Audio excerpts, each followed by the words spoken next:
और इतना कुछ आपने खरीदा है, पे कैसे करोगे? हाँ, जैसे पूरी दुनिया पे करती है, क्रेडिट कार्ड स्वाइप करो, ऐश करो। ओके। क्या आप भी इसकी तरह क्रेडिट कार्ड यूज करना चाहते हैं? जब पूरी दुनिया क्रेडिट कार्ड यूज कर रही है, जब बड़े बड़े लोग क्रेडिट कार्ड यूज कर रहे हैं, बड़े बड़े लोग, तो क्या आप भी क्रेडिट कार्ड यूज करना चाहते हैं लेकिन कंफ्यूज्ड हैं कि पहली बार क्रेडिट कार्ड अप्लाई करने जा रहे हैं तो किन बातों का ध्यान रखना चाहिए? तो दोस्तों, आज मैं आपकी इसी बात के लिए हेल्प करने वाला हूं। अगर आप अपना पहला क्रेडिट कार्ड अप्लाई करने जा रहे हैं और अगर आपके पास पहले भी क्रेडिट कार्ड है तो भी आप इन बातों का हमेशा ध्यान रखेंगे तो आप अपना क्रेडिट कार्ड वाइजली यूज कर पाएंगे। तो क्रेडिट कार्ड अप्लाई करने से पहले ये वीडियो जरूर देखें लास्ट तक। नमस्कार दोस्तों, मैं सी रोहित सेठी टैक्स फैक्टर इंडिया की इस वीडियो में आपका स्वागत करता हूं। दोस्तों, आपको भी पता होगा ये बात कि पहला क्रेडिट कार्ड अप्लाई करना और पहला क्रेडिट कार्ड मिलना एक बहुत बड़ा माइलस्टोन है और उस माइलस्टोन को क्रॉस करना अपने आप में ही एक अचीवमेंट मानी जाती है। क्रेडिट कार्ड बेसिकली कैसे काम करता है और क्रेडिट कार्ड में क्या क्या चार्जेस होते हैं, शायद आप इस बात से अवेयर होंगे और आपको पता होगा, लेकिन इस चक्रव्यूह में फंसने से पहले आपको यह बात हमेशा ध्यान रखनी है कि अभिमन्यु ने भी चक्रव्यूह में जाना सीखा था लेकिन बाहर आना नहीं सीखा, इस वजह से वो बाहर नहीं आ पाया। आपने भी ये देखना है कि क्रेडिट कार्ड जो होता है वो एक चक्रव्यूह से कम नहीं होता। उसके अंदर जाना तो आसान है, मतलब क्रेडिट कार्ड अप्लाई करना आसान है, क्रेडिट कार्ड मिलेगा कैसे और उससे पहले किन बातों का ध्यान रखना होता है, ये है चक्रव्यूह से बाहर आने का रास्ता। तो आज हम बात करने वाले हैं 11 बातों के बारे में जो आपको क्रेडिट कार्ड अप्लाई करने से पहले अपने दिमाग में रखनी होती हैं। देखिए, कौन अपनी जिंदगी में बेस्ट नहीं चाहता? हर कोई चाहता है यार मुझे जो चीज मिले ना वो बेस्ट होनी चाहिए, मैं भी यही चाहता हूं। लेकिन क्या होता है कि बेस्ट के चक्कर में हम ये कहते हैं यार नहीं, हल्की चीज नहीं चाहिए। लेकिन क्रेडिट कार्ड के केस में ऐसा नहीं होना चाहिए, क्योंकि सीधी सीधी बात यह है कि जो भी बेस्ट कार्ड होगा ना वो बिगिनर्स के लिए नहीं होगा। बिगिनर्स के लिए हमेशा होगा बेसिक कार्ड, जैसे कि स्टूडेंट कार्ड ले लीजिए जो कॉलेज गोइंग बच्चों को मिलता है। अगर आपका अकाउंट है मतलब एक आपका अकाउंट है जॉइंट नेम में आपके पेरेंट्स के साथ, तो आपको क्रेडिट कार्ड मिल सकता है, आप उसके लिए एलिजिबल हो सकते हो। तो उस केस में आपको बेसिक कार्ड से संतुष्ट हो जाना चाहिए और बेसिक कार्ड से संतुष्ट होने के बाद आपको बिल्ड करना है अपना क्रेडिट स्कोर और क्रेडिट स्कोर के बेसिस पे ही आपको धीरे धीरे अपग्रेडेशंस मिलेंगी, यानी कि आपकी लिमिट धीरे धीरे बढ़ती जाएगी और साथ ही साथ आपका कार्ड का जो एक फीचर्स होते हैं वो भी धीरे धीरे बढ़ते जाएंगे। फॉर एन एग्जांपल, HDFC के अंदर जो सबसे बेसिक कार्ड है वहां से अगर आपको डाइनर्स कार्ड तक जाना है तो पहले आपको बीच में बहुत सारे माइलस्टोन्स क्रॉस करने पड़ेंगे। वो जो एलिजिबिलिटी होती है ना, वो बैंक्स बताते हैं कि बैंक किस बेसिस पर आपको एक बेस्ट कार्ड देते हैं और किस बेसिस पे आपको बेसिक कार्ड देते हैं। लेकिन ये बात तो कंफर्म है कि अगर आप पहली बार क्रेडिट कार्ड अप्लाई करने जा रहे हैं तो बेस्ट को ना देखकर आप बेसिक क्रेडिट कार्ड को देखें, उसकी लिमिट को प्रॉपर यूटिलाइजेशन रेशियो में यूज करें। अब आप ये सोच रहे होंगे ये यूटिलाइजेशन रेशियो क्या होती है, अभी हम बात करेंगे इसी वीडियो में, लेकिन फिलहाल ये समझते हैं कि प्रॉपर यूटिलाइजेशन रेशियो में अगर हम उसे यूज करें, पेमेंट टाइम पर करते रहें, तो हमारा कार्ड धीरे धीरे अपने आप ही अपग्रेड होता रहेगा और जैसे जैसे आपकी इनकम बढ़ती जाएगी आपका बैंक भी आपका कार्ड को धीरे धीरे अपग्रेड करता रहेगा। बट कई बार बेसिक कार्ड लेना भी बहुत मुश्किल हो जाता है, तो क्या हम हिम्मत हार के बैठ जाएं? नहीं, आपको हिम्मत हार के नहीं बैठना। आपको क्या करना है, आपको ट्राई करना है सिक्योर्ड क्रेडिट कार्ड लेना। अब ये सिक्योर्ड क्रेडिट कार्ड क्या होता है? सिक्योर्ड क्रेडिट कार्ड बेसिकली वो होता है जिसमें आप अपना थोड़ा सा अमाउंट बैंक के पास डिपॉजिट करेंगे। लेट्स से आपने 50,000 रुपीज बैंक के पास डिपॉजिट कर दिए। अब बैंक आपको एक क्रेडिट कार्ड इश्यू करेगा जिसकी लिमिट 50,000 होगी। यार ये तो प्रीपेड कार्ड की तरह हो गया कि 50,000 बैंक को दिए, बैंक ने 50,000 दे दिया कार्ड का। नहीं, ये प्रीपेड कार्ड नहीं है। ध्यान से सुनिए मेरी बात को। आपने 50,000 डिपॉजिट दिया और बैंक ने आपको एक क्रेडिट कार्ड दे दिया जिसकी लिमिट 50,000 रुपए है। अब जैसे जैसे आप अपने कार्ड की लिमिट यूज करते जाएंगे और मंथली पेमेंट टाइम पर करते जाएंगे, आपको पेमेंट खुद करनी है।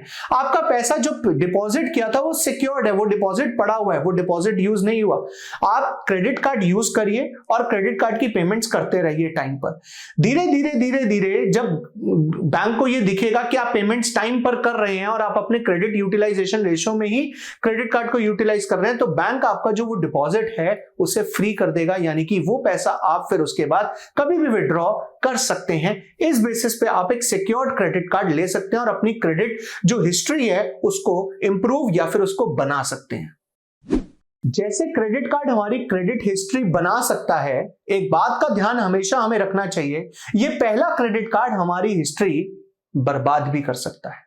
इसका मतलब ये हुआ कि अगर आप टाइमली पेमेंट्स करते रहेंगे, प्रॉपर यूटिलाइजेशन करते रहेंगे, तो उस केस में आपकी क्रेडिट हिस्ट्री अच्छी बनती रहेगी और आप एक अच्छे बोरोवर माने जाएंगे कि आप ऐसे बोरोवर हैं कि आप पैसा बोरो करते हैं और टाइमली पेमेंट कर देते हैं। लेकिन अगर आप टाइमली पेमेंट नहीं करते हैं, आप लेट पेमेंट करते हैं और लेट पेमेंट करने के बाद आप इंटरेस्ट के पैसे नहीं देते, आप चार्जेस के पैसे नहीं देते, आप बैंक को तंग करते हैं, तो बैंक क्या करता है, बैंक बेसिकली आपकी ये सारी की सारी पेमेंट हिस्ट्री को बेचता है क्रेडिट ब्यूरो के पास। क्रेडिट ब्यूरो बेसिकली, जैसे कि हम एग्जांपल लेते हैं, इंडिया के अंदर जो क्रेडिट ब्यूरो है वो सिबिल है। अब बैंक क्या करेगा, ये सारा का सारा डेटा भेजेगा आपका सिबिल के पास। अब सिबिल आपकी एक रिपोर्ट तैयार करेगा और उस बेसिस पे आपको मार्क्स देगा। जैसे एग्जाम में होता है स्कूल में कि भैया टेस्ट चेक हुए, चेक के कितने मार्क्स आए, वैसे मार्क्स मिल गए। यहां पर भी ऐसा ही होगा कि बैंक आपके जो डेटा है वो सारा भेजेगा सिबिल को, सिबिल एक रिपोर्ट तैयार करेगा और आपको उसके बेसिस पे मार्क्स मिलेंगे। अगर आपके मार्क्स अच्छे होंगे तो आगे जाके फ्यूचर में आपको लोन लेना, दोबारा क्रेडिट कार्ड अप्लाई करना, क्रेडिट कार्ड को अपग्रेड कराना बहुत इजी हो जाएगा आपके लिए। लेकिन जहां पर ये सिबिल का स्कोर डाउन हो गया, आपके लिए ये सब चीजें करना मुश्किल हो जाएगा। तो पहला क्रेडिट कार्ड अगर आपकी हिस्ट्री बना सकता है तो हिस्ट्री को बर्बाद भी कर सकता है। जैसे क्रेडिट कार्ड एक चक्रव्यूह है ना, तो उसके अंदर खड़े हुए जो सैनिक है ना, वो है चार्जेस। यानी कि चार्जेस के ऊपर आपको खास ध्यान देना है कोई भी क्रेडिट कार्ड अप्लाई करने से पहले, बाद में नहीं, पहले ध्यान देना है, क्योंकि चार्जेस को वेव ऑफ करना भी आसान होता है। फॉर एन एग्जाम्पल, जैसे HDFC एक एनुअल चार्ज लेता है कि यानी कि आपको क्रेडिट कार्ड देगा और आप पूरे साल क्रेडिट कार्ड यूज करो और क्रेडिट कार्ड के एनुअल चार्ज है लेट्स से 1000 रुपीज। कितने हैं वो आप HDFC की वेबसाइट पे चेक कर सकते हैं, राइट। अब क्या ये 1000 ऐसा हो सकता है कि मुझे पे ना करने पड़े? तो बिल्कुल yes, there is an option. क्या है वो ऑप्शन? वो ये कहता है कि आप अपने कोई भी एक यूटिलिटी बिल का, यूटिलिटी बिल यानी कि electricity bill, water bill, phone bill, जो आपको एनीवे पे तो करना ही है ना, आप उसका मैंडेट करवा लीजिए। मैंडेट का मतलब ये हो गया कि ऑटो पे हो जाएगा, मतलब एक डेट आएगी और उस डेट पर आपका इलेक्ट्रिसिटी बिल या जो भी आपने लिंक करवाया है वो ऑटो पे हो जाएगा, वो अपने आप पे हो जाएगा। अगर आप ऐसा एक भी यूटिलिटी बिल ऑटो पे करवा लेते हैं तो उस केस में जो HDFC बैंक है वो आपके एनुअल चार्जेस को वेव ऑफ कर देता है। मैंने HDFC के एग्जांपल इसलिए लिया क्योंकि मेरे पास HDFC का कार्ड भी है, तो मुझे वो एनुअल चार्जेस वेव ऑफ करने के बारे में उन्होंने ये बात बताई थी, इसलिए मैंने आपसे शेयर कर दी। ऐसी बाकी सभी बैंक्स के भी एनुअल चार्ज वेव ऑफ करने के जो तरीके हैं वो हैं, आप उनसे अप्लाई करने से पहले पूछ सकते हैं। साथ ही साथ और भी चार्जेस होते हैं, जैसे कि अगर आप टाइमली पेमेंट, एक दिन लेट हो जाते हैं, नहीं कर पाते पेमेंट, तो एक दिन बाद अगर आप पेमेंट करेंगे तो कितनी लेट पेमेंट फीस आप ये पूछ सकते हैं। और साथ ही साथ आप इंटरेस्ट के बारे में भी बात कर सकते हैं, जो अभी हम नेक्स्ट पॉइंट में करने वाले हैं। क्रेडिट कार्ड की जब भी स्टेटमेंट आती है ना, तो उस स्टेटमेंट को ध्यान से पढ़ना जरूरी होता है। उसके अंदर ना दो चीजें लिखी होती हैं, जिसमें एक क्रेडिट कार्ड, नया क्रेडिट कार्ड होल्डर जो है वो ट्रैप हो जाता है। क्या होता है? एक लिखा होता है टोटल अमाउंट ड्यू और एक लिखा होता है मिनिमम अमाउंट ड्यू।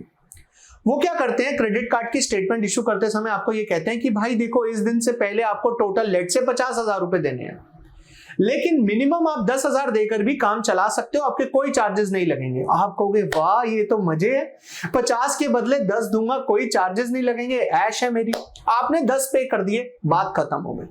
अगले महीने जब आपके पास दोबारा से स्टेटमेंट आई तो उसके अंदर आए फाइनेंस चार्जेस या फिर इंटरेस्ट। अब ये इंटरेस्ट कहां से आ गया? जब आपने मिनिमम अमाउंट ड्यू पे कर दिया तो इंटरेस्ट तो आना ही नहीं चाहिए था ना, लेकिन नहीं, वो ये कहते हैं कि हमने आपको 40,000 रुपए जो दिया था वो एक तरह का लोन दिया था, अब आपको इस लोन के ऊपर एक महीने का क्या देना पड़ेगा? इंटरेस्ट, क्योंकि आप एक महीना लेट पेमेंट कर रहे हो, और वो इंटरेस्ट तकरीबन 2 से 3% होता है। इसका मतलब 40,000 के ऊपर आपको बिना बात के 2% 800 रुपए देना पड़ जाएगा इंटरेस्ट। तो ये इंटरेस्ट आप अवॉइड कर सकते हैं। कैसे? मिनिमम अमाउंट ड्यू ना पे करें, टोटल अमाउंट ड्यू पे करें always and before the due date.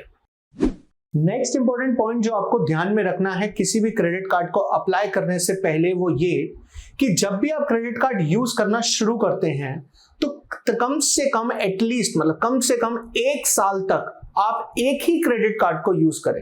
आप कोई सेकंड क्रेडिट कार्ड अप्लाई ना करें, सिर्फ एक ही क्रेडिट कार्ड को 1 साल यूज करें, उसकी पेमेंट टाइम पर करते रहें और अपनी क्रेडिट हिस्ट्री को बिल्ड करते रहें। इससे क्या होगा, इससे जब आप सेकंड कंपनी का क्रेडिट कार्ड, किसी और बैंक का क्रेडिट कार्ड अप्लाई करने जाएंगे तो आपकी क्रेडिट हिस्ट्री बन चुकी होगी। तो सेकंड बैंक जो है जब आपकी क्रेडिट हिस्ट्री चेक करेगा तो आपको बेसिक कार्ड नहीं देगा, एक अपग्रेडेड कार्ड देगा। आपके साथ अगर क्रेडिट कार्ड का कोई फ्रॉड हुआ है, डेबिट कार्ड में अगर कोई फ्रॉड होता है तो उस केस में आपके अकाउंट से पैसा कट जाता है, राइट? आपका पैसा दांव पे लगा हुआ है। क्रेडिट कार्ड में अगर आपके पास कोई फ्रॉड हुआ है, यानी कोई साइबर क्राइम अगर आपके साथ हुआ है और आपके पास लेट्स से मैसेज आया कि आपके क्रेडिट कार्ड से इतने पैसे कट गए, मतलब ये पैसा यूज हो गया, आप इमीडिएटली अपने क्रेडिट कार्ड को अगर रिपोर्ट कर देते हैं तो उस केस में आपका कोई भी लॉस नहीं होता। यानी क्रेडिट कार्ड के केस में फ्रॉड होना थोड़ा सा मुश्किल इसलिए हो गया क्योंकि पैसा जो दांव पर लगा हुआ है वो आपका नहीं है, वो पैसा दांव पर लगा हुआ है बैंक का। डेबिट कार्ड के केस में पैसा आपका दांव पे लगता है क्योंकि आपके अकाउंट से ही पैसा कटता है। तो ये तो एक बहुत बड़ा एडवांटेज हो गया देखा जाए आज की डेट में, जब साइबर क्राइम्स बहुत बढ़ गए हैं, कि डेबिट कार्ड से बेटर है क्रेडिट कार्ड को यूज करना और क्रेडिट कार्ड की पेमेंट्स को टाइम पर करते रहना। एक तो क्रेडिट हिस्ट्री भी बनेगी, दूसरा फ्रॉड से भी बचेंगे और तीसरा हमारे को बेनिफिट्स भी मिलेंगे जो क्रेडिट कार्ड से मिलते हैं। कई लोगों का ना ये मिथ होता है कि क्रेडिट कार्ड में एक वर्ड है क्रेडिट, क्रेडिट मतलब उधार, और अगर मैं किसी से उधार ले रहा हूं तो उस उधार के ऊपर मुझे देना पड़ेगा उसे इंटरेस्ट, ये मिथ होता है। लेकिन यहां पर आप उस क्रेडिट को यानी कि आप उस इंटरेस्ट को अवॉइड कर सकते हो। कैसे? सिर्फ और सिर्फ एक ही रूल है। वो रूल क्या है? और वो रूल है अपनी पेमेंट को टाइम पर करना। अगर आप अपनी पेमेंट टाइम पर करते हो तो आप जो इंटरेस्ट क्रेडिट के ऊपर सोच रहे हो वो इंटरेस्ट अवॉइड हो जाएगा। जब भी पहला क्रेडिट कार्ड बनता है और घर पे पोस्ट होके आता है ना, तो आप बड़े खुश हो जाते हो क्योंकि उसके साथ एक वेलकम लेटर आता है और उसके ऊपर लिखा होता है कि आपकी क्रेडिट लिमिट है 1 लाख रुपए। खुशी की कोई सीमा ही नहीं होती। और तो और साथ में ऊपर लिखा होता है कैश विड्रॉल लिमिट 20,000 या 30,000 रुपए। इसका मतलब ये हुआ कि आप अपने क्रेडिट कार्ड्स को जाकर एटीएम से कैश में विड्रॉ कर सकते हो। वाह यार, मजे आ गए। जिस दिन कैश की जरूरत पड़ेगी मैं तो एटीएम जाऊंगा, कैश विड्रॉ कर लूंगा, बाद में पे कर दूंगा। ध्यान रहे उसके ऊपर भी लगती है फीस, चार्जेस लगते हैं। यानी कि आप अपने क्रेडिट कार्ड से अगर कोई भी कैश विड्रॉ करते हो एटीएम से जाकर, तो उस केस में आपको जो चार्जेस हैं वो देने पड़ेंगे और वो चार्जेस होते हैं लगभग 2.5% से 3% के बीच में, subject to a minimum of 500 rupees. यानी कि 500 रुपए मिनिमम देने पड़ेंगे चार्जेस। हाँ, मैं मानता हूं बैंक टू बैंक वेरी करता है, बट मैं ये बात कर रहा हूं मोस्ट ऑफ द बैंक्स के बारे में, जहां पर क्रेडिट कार्ड में से अगर आप कैश विड्रॉ कर लेते हैं तो 500 रुपए के चार्जेस तो आप मान के चलिए। हाँ, अगर 2.5 से 3% उससे ज्यादा आ रहा है तो उससे ज्यादा लग जाएगा। अगर आप क्रेडिट कार्ड अप्लाई करते हैं और आपका क्रेडिट कार्ड रिजेक्ट हो जाता है, निराश होता है इंसान, लेकिन होइए मत। और निराश ना होकर आप ये देखिए कि क्रेडिट कार्ड क्यों रिजेक्ट हुआ है, क्या रीजन था क्रेडिट कार्ड रिजेक्ट होने का, और ये रीजन बैंक को आपको बताना पड़ेगा। बैंक आपको बताएगा कि हमने आपका क्रेडिट कार्ड इस रीजन से रिजेक्ट किया है। अब नेक्स्ट टाइम जब भी आप किसी और फाइनेंशियल इंस्टीट्यूशन का यानी कि किसी और भी बैंक का आप क्रेडिट कार्ड अप्लाई करने जा रहे हैं तो पहले जो फीडबैक बैंक ने आपको दिया उसे सही कर ले। अब हम बढ़ते हैं अपने सबसे इंपॉर्टेंट पॉइंट की तरफ। हम बात करते हैं 2 पर्सन्स के बारे में। ये दोनों पर्सन के पास सेम बैंक का क्रेडिट कार्ड है, दोनों की इस टाइम पर लिमिट जो है वो सेम है, दोनों यूटिलाइज करते हैं क्रेडिट कार्ड को और दोनों के दोनों पेमेंट्स भी करते हैं टाइम पर। लेकिन इसका सिबिल स्कोर भी धीरे धीरे बढ़ रहा है और साथ साथ इसका बैंक जो है वो इसकी लिमिट धीरे धीरे बढ़ाता जा रहा है। लेकिन ऐसा इसके साथ नहीं हो रहा, ये जो है यूज कर रहा है क्रेडिट कार्ड को बट फिर भी सिबिल स्कोर बढ़ नहीं रहा, स्टक हो चुका है एक जगह पे, और बैंक भी अपने आप अपग्रेड नहीं कर रहा। दोनों में क्या डिफरेंस है? दोनों में सबसे बड़ा डिफरेंस है क्रेडिट यूटिलाइजेशन रेशियो का। यानी कि जितनी लिमिट दोनों को मिली, लेट से दोनों को 1-1 लाख रुपए की लिमिट मिली, तो ये क्या करता था, पूरी 1 लाख रुपए की लिमिट को हर महीने यूज करता था और 1 लाख की पेमेंट भी कर देता था। बट ऐसा नहीं करना है, आपको अपनी जो लिमिट है वहां तक नहीं जाना है, वरना कोई भी बैंक, सोच के देखिए, जब भी आपकी लिमिट बढ़ाने की सोचेगा वो कहेगा यार मैं इसको 1 लाख लिमिट दे रहा हूं, ये 1 लाख यूज कर रहा है, मैं इसे 1.5 लाख की लिमिट दूंगा, ये तो पूरे 1.5 लाख यूज कर लेगा, और आज मेरा पैसा डूबने के चांस है 1 लाख के, कल को वो चांस कितना हो जाएगा, 1.5 लाख डूबने का। तो बैंक आपकी लिमिट जो है वो बढ़ाने से पहले सोचेगा। यही अगर आप अपनी क्रेडिट यूटिलाइजेशन रेशियो को मेंटेन करके रखें तो उस केस में बैंक आपकी लिमिट बढ़ाता रहेगा, जिससे आप और धीरे धीरे धीरे धीरे अपने कार्ड्स को अपग्रेड भी कर पाएंगे और सिबिल स्कोर भी इंप्रूव कर पाएंगे। लेकिन क्वेश्चन ये आता है कि क्रेडिट यूटिलाइजेशन रेशियो सही क्या मानी जाती है। देखिए कहीं पे भी ये रिटर्न में नहीं है कि ये रेशियो बिल्कुल परफेक्ट है, बट मैं ये मान के चलता हूं कि जो कार्ड मैंने यूज किया, मैंने 2 क्रेडिट कार्ड यूज करे, अगर एक फुली यूज किया और एक मैंने 30 to 50% यूज किया, तो मैंने ये देखा कि 30 to 50% वाले ने मेरी क्रेडिट हिस्ट्री को इंप्रूव किया और मेरी उसके जो अंदर जो अपग्रेडेशन थी मुझे बेटर मिली। तो मैं ये मान के चलता हूं कि क्रेडिट यूटिलाइजेशन रेशियो जो है वो 30 से 60% के बीच में होनी चाहिए, वो एक बेस्ट रेशियो मानी जाती है। तो दोस्तों उम्मीद करता हूं आज जो मैंने आपको 11 टिप्स दी ये आपकी बहुत हेल्प करने वाली है क्रेडिट कार्ड को अप्लाई करने में और उसे यूज करने में वाइजली, और आप अपने अपने सभी फ्रेंड से शेयर करेंगे जो first time credit card apply करने जा रहे हैं। मिलते हैं नेक्स्ट वीडियो में, सब्सक्राइब करना ना भूलें। आज के लिए इतना ही, बाय बाय।